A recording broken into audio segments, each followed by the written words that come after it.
2023년 1월 11일 오늘의 말씀 시작하겠습니다. 오늘 나눌 말씀은 요엘서 2장 1절에서 17절 말씀입니다. 시온에서 나팔을 불며 나의 거룩한 산에서 경고의 소리를 질러 이 땅 주민들로 다 떨게 할지니 이는 여호와의 날이 이르게 됨이니라. 이제 임박하였으니 곧 어둡고 캄캄한 날이요 짙은 구름이 덮인 날이라. 새벽빛이 산 꼭대기에 덮인 것과 같으니 이는 많고 강한 백성이 이르렀음이라. 이와 같은 것이 옛날에도 없었고 이후에도 대대에 없으리로다. 풀이 그들의 앞을 사르며 불꽃이 그들의 뒤를 태우니 그들의 예전 땅은 에덴 동산 같았으나 그들의 나중의 땅은 황폐한 들 같으니 그것을 피한 자가 없도다. 그의 모양은 말 같고 그 달리는 것은 기병 같으며 그들이 산 꼭대기에서 뛰는 소리는 병고 소리와도 같고 불꽃이 건부를 사르는 소리와도 같으며 강한 군사가 줄을 버리고 싸우는 것 같으니 그 앞에서 백성들이 질리고 무리의 낯빛이 하얘졌도다. 그들이 용사같이 달리며 무사같이 성을 기어오르며 각기 자기의 길로 나아가되 그 줄을 이탈하지 아니하며 피차에 부딪히지 아니하고 각기 자기의 길로 나아가며 무기를 돌파하고 나아가나 상하지 아니하며 성중에 뛰어 들어가며 성 위에 달리며 집에 기어오르며 도둑같이 창으로 들어가니 그 앞에서 땅이 진동하며 하늘이 떨며 해와 달이 캄캄하며 별들이 빛을 거두도다. 여호와께서 그의 군대 앞에서 소리를 지르시고 그의 진영은 심히 크고 그의 명령을 행하는 자는 강하니 여호와의 날이 크고 심히 두렵도다. 당할 자가 누구이랴. 여호와의 말씀에 너희는 이제라도 금식하고 울며 애통하고 마음을 다하여 내게로 돌아오라 하셨나니 너희는 옷을 찢지 말고 마음을 찢고 너희 하나님 여호와께로 돌아올지어다. 그는 은혜로우시며 자비로우시며 노하기를 더디하시며 인애가 크시사 뜻을 돌이켜 재앙을 내리지 아니하시나니 주께서 혹시 마음과 뜻을 돌이키시고 그 뒤에 복을 내리사 너희 하나님 여호와께 소제와 전제를 드리게 하지 아니하실는지 누가 알겠느냐. 너희는 시온에서 나팔을 불어 거룩한 금식일을 정하고 성회를 소집하라. 백성을 모아 그 모임을 거룩하게 하고 장로들을 모으며 어린이와 젖먹는 자를 모으며 신랑을 그 방에서 나오게 하며 신부도 그 신방에서 나오게 하고 여호와를 섬기는 제사장들은 낭실과 제단 사이에서 울며 이르기를 여호와여 주의 백성을 불쌍히 여기소서. 주의 기업을 욕되게 하여 나라들로 그들을 관할하지 못하게 하옵소서. 어찌하여 이방인으로 그들의 하나님이 어디 있느냐 말하게 하겠나이까 할지어다. 아멘. 요엘 선지자는 메뚜기 떼로 인해 남유다의 모든 것이 사라지게 될 것이며 그날이 곧 여호와의 날이라고 경고했습니다. 그리고 이제 선지자는 그 메뚜기 떼의 실체가 무엇인지 알려줍니다. 선지자가 경고한 메뚜기 떼의 정체는 우리가 이미 알고 있는 것처럼 하나님의 심판의 도구로 사용되는 바벨론의 군대입니다. 그래서 선지자는 먼저 파수꾼들에게 나팔을 불며 경고의 소리를 지르라고 선포하는 것입니다. 요엘서 2장 1절입니다. 시온에서 나팔을 불며 나의 거룩한 산에서 경고의 소리를 질러 이 땅 주민들로 다 떨게 할지니 이는 여호와의 날이 이르게 됨이니라. 이제 임박하였으니. 시온에서 울려 퍼지는 나팔 소리와 거룩한 산에서 들려오는 경고의 소리는 모두 파수꾼들이 적국의 침략이 임박했음을 알리는 방법입니다. 침략이 임박했음을 알리는 경보가 울리고 있으니 모든 주민들이 다 두려워서 떨 수밖에 없겠죠. 그런데 그날이 어떤 날입니까? 여호와의 날입니다. 이미 여러 번 말씀드린 것처럼 여호와의 날은 취소되거나 변경되지 않으며 반드시 임할 것입니다. 파수꾼들이 미리 경고한다고 해서 어떤 대처를 하거나 막을 수 있는 일이 아니라는 것입니다. 그날 짙은 구름이 덮여 어둡고 캄캄한 새벽빛이 사라진 것 같은 그날 많고 강한 백성들 곧 바벨론의 군대가 그들 앞에 나타날 것입니다. 요엘서 2장 2절입니다. 곧 어둡고 캄캄한 날이요 짙은 구름이 덮인 날이라 새벽빛이 산꼭대기에 덮인 것과 같으니 이는 많고 강한 백성이 이르렀음이라. 이와 같은 것이 옛날에도 없었고 이후에도 대대에 없으리로다. 그날을 어둡고 캄캄한 날이 될 것이라고 하는 것은 단순히 기상 상황 때문에 날이 어두컴컴할 것이라는 의미가 아니라 그날의 공포, 그날의 암울함을 보여주는 표현입니다. 이방의 많고 강한 백성이 그들 앞에 이르는 날, 불이 앞과 뒤를 태워 피할 길이 없을 것이며 에덴 동산과 같았던 땅은 모두 타버려 황폐한 땅이 될 것입니다. 요엘서 2장 3절입니다. 불이 그들의 앞을 사르며 불꽃이 그들의 뒤를 태우니 그들의 예전 땅은 에덴 동산 같았으나 그들의 나중의 땅은 황폐한 들 같으니 그것을 피한 자가 없도다. 그들은 압도적인 힘과 민첩함을 가진 기병과 전차부대 그리고 강한 군사들을 이끌고 와서 그것을 바라보는 사람들로 하여금 하얗게 질리게 만들 것입니다. 요엘서 2장 4절에서 6절입니다. 그의 모양은 말 같고 그 달리는 것은 기병 같으며 그들이 산 꼭대기에서 뛰는 소리는 병거 소리와도 같고 불꽃이 건불을 사르는 소리와도 같으며 강한 군사가 줄을 버리고 싸우는 것 같으니 그 앞에서 백성들이 질리고 무리의 낯빛이 하얘졌도다.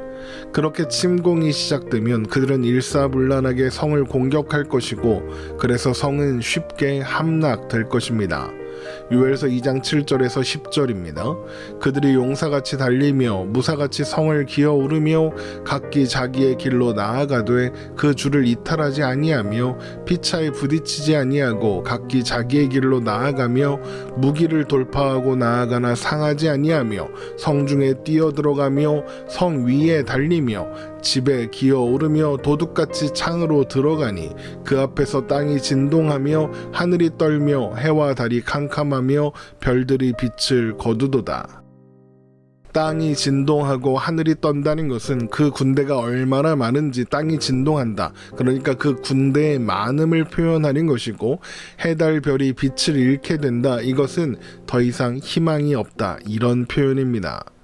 그런데 그날이 어떤 날입니까? 여호와의 날입니다. 그래서 선지자는 그 군대를 이끌어 오시는 것이 하나님이시라고, 그러므로 피하거나 대항할 수 있는 사람은 아무도 없다고 말씀하십니다. 요엘서 2장 11절입니다. 여호와께서 그의 군대 앞에서 소리를 지르시고 그의 진영은 심히 크고 그의 명령을 행하는 자는 강하니 여호와의 날이 크고 심히 두렵도다. 당할 자가 누구이랴. 물론 바벨론은 자신들이 힘이 있고 강한 군대가 있어서 이긴다고 생각하겠죠. 그들은 하나님의 명령을 받아 남유다를 침공하러 온 것이 아닙니다. 하지만 하나님이 허락하시지 않으신다면 그런 일은 일어날 수가 없죠. 그래서 선지자가 그들이 하나님의 지휘를 받고 있다고 말하고 있는 겁니다. 그러니 그 누가 그것을 막을 수 있겠습니까?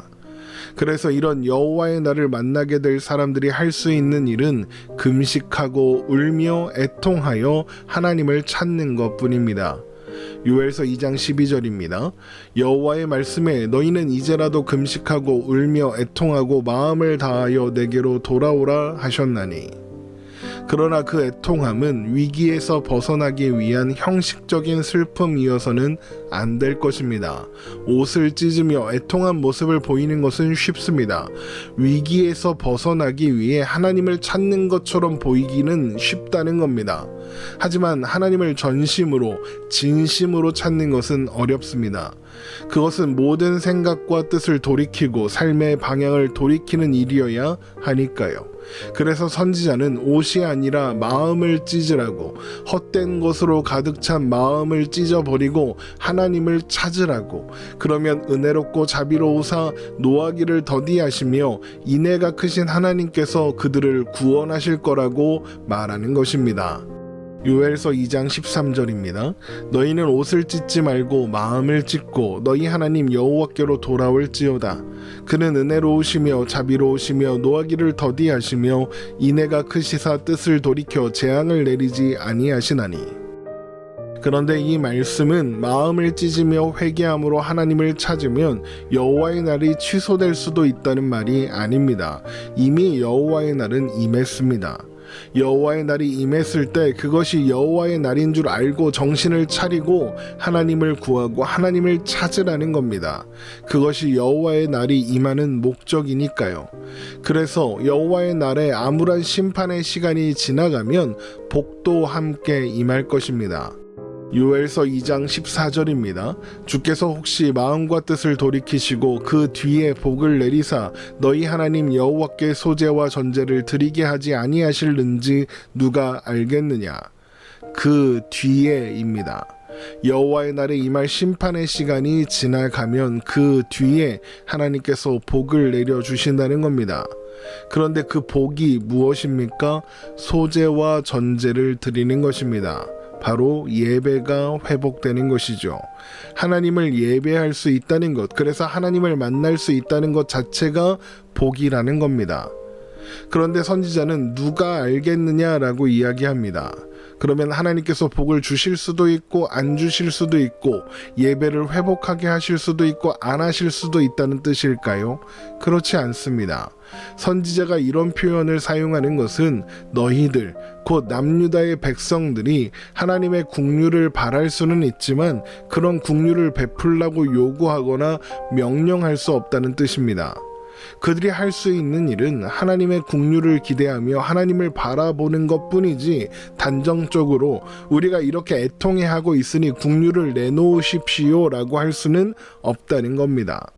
마치 그들의 목마름과 배고픔을 해결해 주실 창조주 하나님을 헐떡거리며 바라보는 그리고 기다리고 있는 들짐승들처럼 말입니다. 요엘서 1장 20절이죠. 들짐승도 주를 향하여 헐떡거리오니 시내가 다 말랐고 들의 풀이 불에 탔음이니이다. 그러므로 그들은 거룩한 금식일을 정하고 남녀노소를 불문하고 성회로 모여야 합니다. 요엘서 2장 15절에서 16절입니다. 너희는 시온에서 나팔을 불어 거룩한 금식일을 정하고 성회를 소집하라. 백성을 모아 그 모임을 거룩하게 하고 장로들을 모으며 어린이와 젖 먹는 자를 모으며 신랑을 그 방에서 나오게 하며 신부도 그 신방에서 나오게 하고. 금식은 나는 아무것도 할 수 없습니다. 하나님이 도와주시지 않으면, 하나님이 함께 하시지 않으면 나는 아무것도 아닙니다 라는 고백입니다. 하나님의 은혜와 긍휼을 구하는 가장 극적인 표현인 거죠. 또한 성회로 모인다는 것은 예배를 드리는 것을 의미하죠. 예배가 무엇입니까? 하나님을 구하고 하나님을 만나는 것입니다. 하나님만을 신뢰하고 믿는다는 최선의 표현이 예배인 겁니다. 그래서 제사장들에게 성회로 모여 금식하며 하나님 앞에 여호와여 주의 백성을 불쌍히 여기소서라고 구하라 하는 것입니다. 요엘서 2장 17절입니다. 여호와를 섬기는 제사장들은 낭실과 제단 사이에서 울며 이르기를 여호와여 주의 백성을 불쌍히 여기소서 주의 기업을 욕되게 하여 나라들로 그들을 관할하지 못하게 하옵소서 어찌하여 이방인으로 그들의 하나님이 어디 있느냐 말하게 하겠나이까 할지어다. 하나님의 백성들이 이방인들에게 지배를 받게 될 것입니다. 그때 이방인들은 너희의 하나님이 어디 있느냐라며 그들을 조롱할 것이고 그들은 그래서 수치를 당하게 될 것입니다. 그때 하나님의 백성들이 할 수 있는 일은 상한 심령으로 애통하는 마음으로 여호와여 주의 백성을 불쌍히 여기소서 하나님의 도우심을 구하는 것뿐이죠. 바로 이것이 하나님께서 여호와의 날을 통해 회복하시려는 마음입니다. 다윗의 고백처럼 하나님께서 원하시는 것은 하나님만을 갈망하는 상한 심령입니다. 시편 51편 17절입니다. 하나님께서 구하시는 제사는 상한 심령이라 하나님이여 상하고 통회하는 마음을 주께서 멸시하지 아니하시리이다.